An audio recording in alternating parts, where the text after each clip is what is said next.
Dari kasus Edi Mulyadi, caleg gagal PKS ini guys, kita bisa belajar bagaimana sebenarnya watak dari orang PKS yang mengklaim dirinya sebagai partai dakwah. Dengan dalih demokrasi, mereka bebas.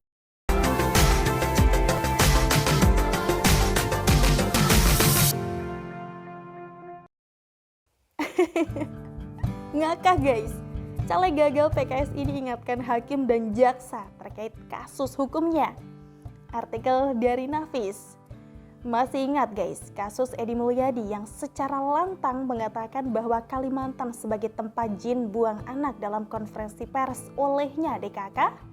Said Fuad Assegaf mengatakan bahwa mereka hanya ingin bersilaturahim sekaligus melakukan tabayun atau meminta kejelasan terkait statement dari Tifatul sendiri. Di mana dalam pemberitaan suatu media online di Jakarta, salah satu kader PKS tersebut mengatakan bahwa masyarakat Kaltim tidak perlu baperan atau bawa perasaan terkait pernyataan Edi Mulyadi yang dinilai tidak ada unsur menghina, sara ataupun delik aduan. Pada tanggal 10 Mei lalu guys, Edi Mulyadi yang sudah ditetapkan sebagai terdakwa kasus ujaran kebencian ini menjalani sidang perdananya di Pengadilan Negeri Jakarta Pusat. Nah, yang lucunya nih guys, dia ini malah meminta hakim dan juga jaksa penuntut umum atau JPU untuk bisa melakukan persidangan dengan adil dan juga transparan. Pengadilan adalah tempat masyarakat mencari keadilan dan saya berharap betul-betul ini akan berproses secara adil, transparan, murni secara hukum, sehingga nanti akan divonis secara adil juga, kata Edi di PN Jakarta Pusat guys. Lantas guys, Edi ini mengingatkan kepada hakim dan jaksa soal keputusan yang adil akan berjalan lurus dengan pertanggungjawaban nanti di akhirat. Kalau adil, Allah akan memberikan ganjaran surga insya Allah. Kalau tidak adil, mohon maaf, neraka jahanam. Itu aja intinya. Jelasnya seperti itu guys. Edi Mulyadi tidak perlu membawa-bawa nama Tuhan ya untuk kepentingan pribadi kasus hukumnya. Yang buat kasus siapa? Yang diingatkan siapa? Seharusnya guys, Edi Mulyadi, caleg gagal PKS yang katanya partai dakwah, yang harusnya introspeksi diri ya, karena ucapannya yang bernada rasis sudah membuat merah masyarakat Kalimantan Timur secara khusus dan masyarakat Kalimantan secara keseluruhan. Orang seperti Edi Mulyadi ini memang sudah selayaknya diberi pelajaran guys, proses hukum agar tidak sembarangan bicara dengan dalih kebebasan berpendapat dilindungi oleh undang-undang atau demokrasi. Ada yang masih ingat gak soal video yang diunggahnya dalam akun YouTube bernama Bang Edi Channel yang berjudul laporan langsung dari TKP insiden 6 Laskar FPI di tol kilometer 50? Salah satu poin yang diungkapkan Edi dalam YouTube tersebut bahwa ada perbedaan keterangan saksi yang ditemui di lapangan dengan laporan yang disampaikan polisi. Dari unggahan di channelnya tersebut guys, kita sudah paham ya kemana arah tujuan video tersebut. Untuk membentuk narasi jahat agar masyarakat tidak percaya dengan polisi terkait kematian Laskar FPI.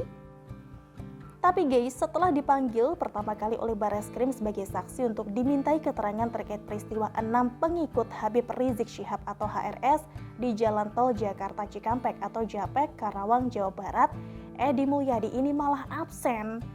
Tidak datang, kata Direktur Tindak Pidana Umum Bareskrim Polri, Brigjen Andi Rian Jayadi saat dikonfirmasi. Nah, dan setelah panggilan kedua dari kepolisian, Edi Mulyadi ini akhirnya ngaku guys kalau dia bukan saksi. Tidak melihat kejadian dan hanya menyampaikan apa yang orang lain katakan. Saya belajar dari abang lawyer kami ini. Yang namanya saksi itu apa yang dia lihat, apa yang didengar, apa yang diketahui. Saya tiga-tiganya tidak ada, saya cuma orang bilang, saya sampaikan lagi. Saya bukan saksi, kata Edi di gedung Bareskrim Polri. Terkait kasus hukumnya tentang jin buang anak guys, Edi Mulyadi ini juga mangkir dari panggilan pertama pihak Direktorat Tindak Pidana Cyber atau DTP Cyber Bareskrim Polri untuk diperiksa penyidik terkait pernyataan tempat jin buang anak yang menuai kecaman itu. Laporan penyidik infonya bersedia hadir kalau sekarang beralasan untuk penunda kehadiran. Ya, kita kirim panggilan kedua, ujar Kabar Reskrim Polri Komjen Agus Andrianto saat dimintai konfirmasi guys. Dan setelah memenuhi panggilan kedua, Edi Mulyadi ini langsung ditahan oleh pihak kepolisian. Dari kasus Edi Mulyadi, caleg gagal PKS ini guys, kita bisa belajar bagaimana sebenarnya watak dari orang PKS yang mengklaim dirinya sebagai partai dakwah.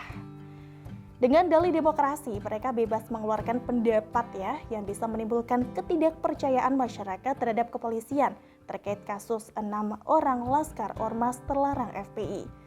Terkait kasus ujaran kebencian terhadap rakyat Kalimantan, mereka ini juga teriak lantang dalam konferensi pers untuk memancing emosi rakyat Indonesia terkait pemindahan ibu kota dari Jakarta ke Kalimantan di masa pemerintahan Presiden Jokowi. Tapi guys, setelah pernyataannya menjadi blunder, lalu langsung buat video klarifikasi untuk membela dirinya sendiri. Pihak PKS saat itu juga langsung cuci tangan guys dengan mengatakan bahwa Edy Mulyadi tidak ada hubungannya dengan PKS. Suka tidak suka, Edy Mulyadi yang melakukan ujaran kebencian terhadap rakyat Kalimantan ini adalah caleg gagal PKS. Dan itu fakta yang tidak terbantahkan guys. Saking paniknya saat itu, DPW PKS Kalimantan Timur juga bakal mempolisikan penyebar hoaks jika kantor mereka digeruduk masyarakat terkait kasus Edy Mulyadi. Pihak DPW PKS Kaltim mau membuat narasi baru bahwa tidak benar jika kantor mereka digeruduk massa terkait kasus Edy Mulyadi. Padahal itu juga fakta loh guys. Seorang Edy Mulyadi yang sudah senior dan pernah menjadi caleg PKS meskipun gagal, tetapi begitu mudahnya melakukan ujaran kebencian yang bisa menimbulkan keonaran di tengah masyarakat guys. Lalu bagaimana dengan simpatisan dan kader PKS yang masih muda? Jadi ingat seorang pengurus DPD Partai Keadilan Sejahtera atau PKS Kota Mojokerto guys, Jawa Timur ya, yang bernama Fajar Agustanto. Seorang pengelola situs hoax yang ditangkap oleh kepolisian karena memfitnah Akbar Faisal menyimpan dana 25 juta dolar Amerika Serikat di Singapura hasil korupsi APBN, memiliki istri simpanan di Bandung dan menyimpan emas di Makassar. Dan seperti biasa guys, PKS saat itu juga cuci tangan dengan mengatakan bahwa kasus hukum Fajar Agustanto atau FA tidak ada hubungannya dengan PKS. Kasus hukum saudara FA tidak ada hubungan sama sekali secara keorganisasian dan kepentingan politik dengan DPD PKS Kota Mojokerto. Kasus ini murni permasalahan hukum yang berkaitan dengan konten pemberitaan di portal berita yang dikelola oleh saudara FA. Tandas Ketua DPD PKS Kota Mojokerto, Ivan Hambali. Tidak ada hubungan dengan PKS karena kasus sudah terbongkar atau viral di masyarakat guys ini. Kita juga masih ingat ya bagaimana simpatisan dan kader PKS mati-matian membela mantan Presiden PKS yang bernama Lutfi Hasan Ishak atau LHI terkait kasus korupsi sapi sampai mau membentuk tim investigasi khusus. Tetapi setelah LHI divonis bersalah, PKS kembali cuci tangan dengan mengatakan bahwa kasus LHI tidak ada hubungannya dengan PKS. Akhir kata guys, silahkan ya rakyat menilai sendiri bagaimana kelakuan caleg gagal PKS yang sekarang jadi terdakwa kasus ujaran kebencian terhadap rakyat Kalimantan. Dan kasusnya sudah mulai disidangkan di pengadilan. Pindah ke tempat jin buang anak, ya pasarnya siapa? Kalau pasarnya kuntilanak genderuwo, ngapain kau bangun di sana? Masyarakat Kalimantan, khususnya Kalimantan Timur, mengecam keras pernyataan Edy Mulyadi CS yang dengan terang-terangan telah menghina, melecehkan, dan mengucapkan kata-kata ujaran kebencian. Caleg gagal seniornya saja seperti itu. Bagaimana dengan yang masih muda guys? Ini yang sudah ketahuan ya, bagaimana yang belum coba? Apakah rakyat Indonesia, khususnya rakyat Kalimantan masih percaya jika PKS adalah partai dakwah? Mantan Presiden PKS Aris Mata dan mantan elit PKS Fahri Hamzah sekarang malah sibuk tuh di partai baru bernama Partai Gelora. Wassalam dari Nafisi World. Gimana guys menurut kalian? Tulis pendapat kalian di kolom komentar ya. Bye-bye.